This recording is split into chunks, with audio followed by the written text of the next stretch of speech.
Okay. Grabe. Na-excite ba kayo? Ayan. So, bago tayo pupunta dyan. Ayan. So, meron muna akong slides. Okay. Hindi ko alam kung anong sasabihin ko. Hindi, alaga niya sa Ayan, bansa. so yan po ako nung nag-start. My name was Marjorie Galia and dati po akong OFW. May mga OFW ba dyan? Ayan, grabe, sobrang iniba mo yung buhay ko na hindi. Yung pangarap ko, malaki yung pangarap ko sa buhay, bakit ako nag-abroad. Pero hindi ko nakuha yon. Ayan, so yan po ako, 2 years and 6 months po ako sa ibang bansa. Yan po yung alaga ako. Ayan, next. Okay, so bago pala ako na-involve, may direct sponsor, walang iba po. Upline Genevieve, palakpakan naman natin. Ayan. So siya yung ginamit ng creator na makilala ko to yung opportunity, yung Tao Elevate. Sa Facebook ko lang nakilala. Hindi ko talaga kilala in person. Palakpakan nyo naman yan. Ayan. So yan ako nung nag-start. Next. Ayan. So yun po yung grupo ko. Elite Billionaires Family! Ayan. So yan po yung mga leaders ko, yung mga anak ko. Okay, next.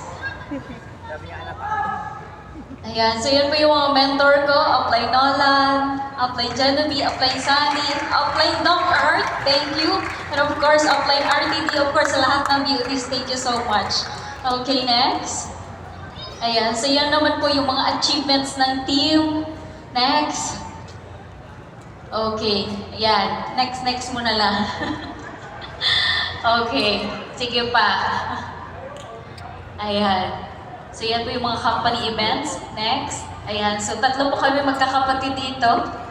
Si Randy at saka si Lizelle. Yan. Ito naman yung mga travels, mga local travels ko.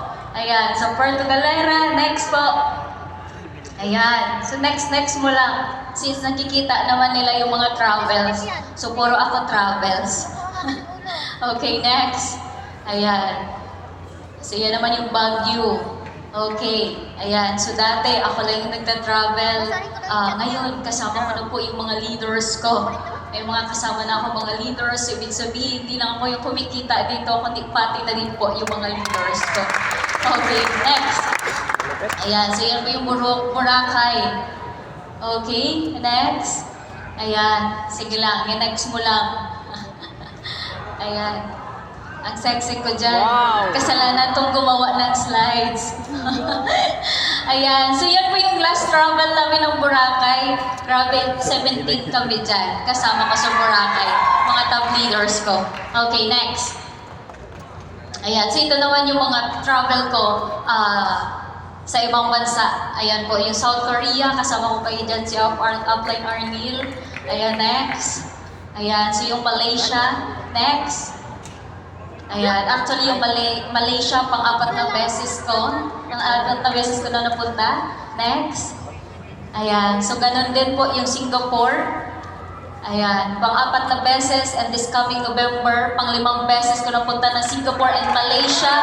And this time, may kasama na akong mga leaders ulit. Ayan, okay, next. Ayan, so yun naman yung Japan. Nakita nyo kanina sa videos? Grabe, lahat ng sulok ng Japan maganda, walang pangit. And dun mo masasabi sa sarili mo, worth it lahat ng paghihirap mo. Okay? Ayan. Next. Okay, so ito naman yung mga pinupuntahan ng mga grupo. Lagi, ayan, lagi kaming iyan sa mga Vikings, saan ba to? Sa BGC. Kasama yung mga top leaders and buong full-timers ng EBE family. Okay, next. Ayan, sige lang. Next mo lang. Ayan, so na-experience na din po mag-yak party kasama yung grupo. Ayan. Next. Birthday niyan. Okay, so ito na. Ayan, so na-experience ko na din po dito. Nagkaroon na din po ako ng first car. And of course, bago ako nakarating sa ganong sitwasyon, I mean sa ganitong mga achievements, maraming challenge. Marami ba kayong challenge? Marami bang problema? Pero lahat yan, kung alam mo yung reason mo, bakit mo to gagawin, bakit mo to siya ginagawa, yun yung lagi ko sinasabi. Alam niyo yung reason mo? Para kanino at para saan. And I'm sobrang proud ako, and this is my ultimate dream, na one day, mag-share ako sa buong tao elevate ang success story ko na nasa harapan po yung papa ko. Nandiyan po siya ngayon. Ayan.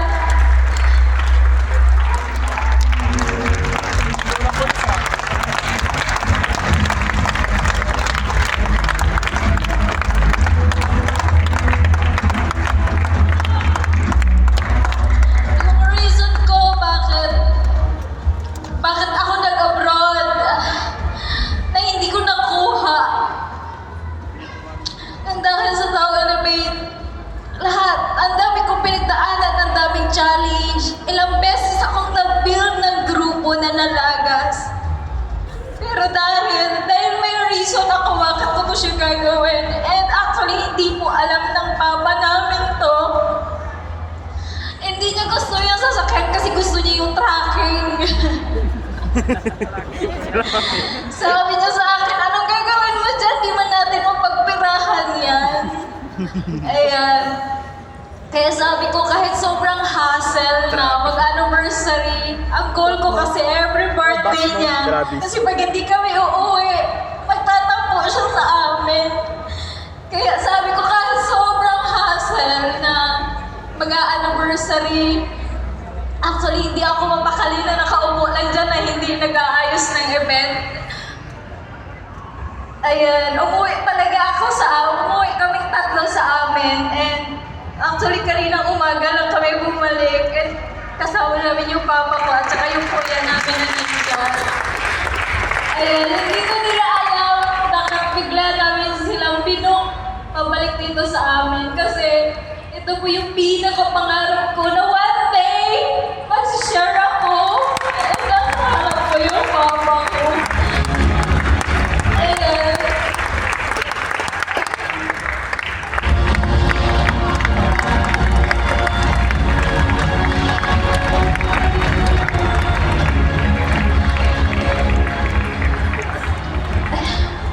Ayan, sabi ng papa ko, tama na tama.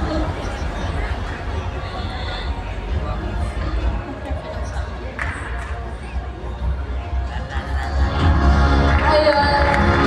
And of course, marami akong, natupad na pangarap talaga this year. Yung Japan, pangarap ko yun. Yung mas dami yata, actually matagal ko na talaga ginatrank yan.